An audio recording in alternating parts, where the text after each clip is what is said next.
কারণ অলিম্পিকে মেডেল পেতে গেলে নিরবচ্ছিন্ন প্রশিক্ষণের প্রয়োজন হয়। মন্ত্রী মহোদয় যে জিনিসটা আমাকে জোর দিয়ে বলেছেন, ইনশাল্লাহ আমি প্রতিষ্ঠাতা হিসাবে এবং প্রতিষ্ঠাতা সাধারণ সম্পাদক হিসাবে আমি যতটুকু দায়িত্ব পালন করেছি, বাংলাদেশের আর্চারি ব্যাপক উন্নত হয়েছে। আমাদের সময়ে আপনার অ্যাডহক কমিটি গঠনের পূর্বে প্রায় 42টার স্বর্ণপদক আমরা পেয়েছি এবং সিলভার এবং ব্রোঞ্জের কোনো অগণিতভাবে পেয়েছি আমরা। তো আমরা অনেকদিন চেষ্টা করছিলাম, আমরা যে জিনিসটা যেটা টঙ্গী স্টেডিয়ামে আমরা যেই ট্রেনিং একাডেমিটা আছে, এটা আসলে শব্দ দূষণের জন্য নিরবচ্ছিন্ন প্রশিক্ষণের বিঘ্ন ঘটে।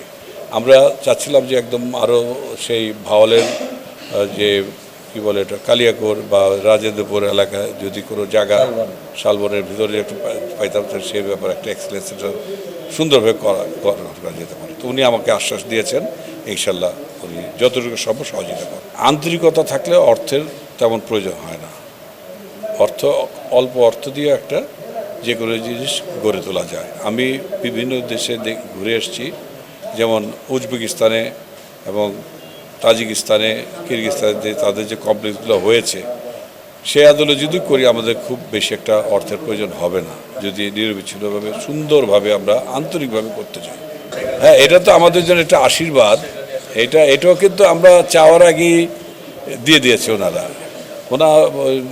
সম্মানিত ওসিএ প্রেসিডেন্ট, যে কাতার অলিম্পিকেরও প্রেসিডেন্ট, ওনার সাথে আমার উজবেকিস্তানে দেখা হয়েছিল। উনি বলছিল হবে, এতটুকু বলছিল, মানে ক্লিয়ার করে তো বলে না, আমি হবে বলে আমি দেশে ফেরার আগে কিন্তু উনি দিয়ে দিয়েছেন $2,07,000। আমাদের এশিয়া দেশগুলোতে অনুন্নত দেশগুলোকে টেকনিক্যাল সাপোর্ট, আর্থিক সাপোর্ট, ইকুইপমেন্ট সাপোর্ট দেওয়ার জন্য এবং আমাদের প্রশাসনিক সাপোর্টটা দেওয়ার জন্য, প্রশাসনিক যে ব্যয়টা এটা দেওয়ার জন্য। তারপর মনে করেন আরও হোপ আছে, আমরা কিছু গ্লোবাল স্পন্সর পাচ্ছি। আমাদের যে হোপটা ছিল, আমার ইলেকশনে যে ইয়াটা ছিল যে ওয়ান ভিশন ওয়ান এশিয়া, এবং আমরা কারো উপরে নির্ভর করে থাকবো না, সেই নির্ভরতাটা কম হওয়ার দরকার বলেই আমাকে সবাই ভোট দিয়েছিল এবং পাশ করেছে। নিরঙ্কুশভাবে আমি পাশ করেছিলাম। আপনারা জানেন তো আমার রেজাল্টটা, 38টা ভোটের মধ্যে আমি 29টা ভোট আমি পেয়েছিলাম।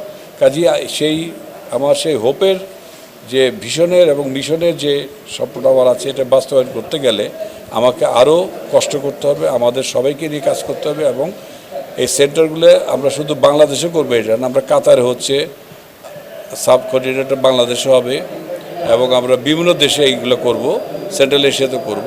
কাজেই আমাদের দরকার অর্থের, এটা সবাই দিচ্ছে এবং আমরা গ্লোবাল স্পন্সরশিপ নিয়ে আমরা এগুলো বাস্তবায়ন করব।